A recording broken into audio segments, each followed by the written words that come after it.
श्री क्षेत्र गहिनाथ गड येथे वैराग्यमूर्ती संत श्रेष्ठ श्री वामनभाऊ यांच्या पुण्यतिथीच्या निमित्ताने आयोजित महापूजेस राज्याचे अन्न व नागरी पुरवठा मंत्री धनंजय मुंडे हे प्रति दरवर्षीप्रमाणे उपस्थित राहिले. यावेळी आपल्या बीड जिल्ह्यातील सामाजिक ऐक्य जातीय सखोला कायम अबाधित राहावा अशी प्रार्थना धनंजय मुंडे यांनी श्री गहिनाथ महाराज व संत वामनभाऊ यांच्या चरणी केली असल्याचे धनंजय मुंडे म्हणाले.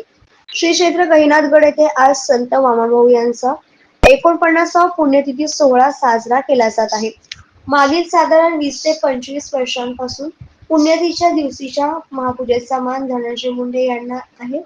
दरवर्षीच्या प्रमाणे याही वर्षी धनंजय मुंडे हे पुण्यतिथीच्या आदल्या दिवशी रात्रीच गहिनाथगड येथे दाखल झाले.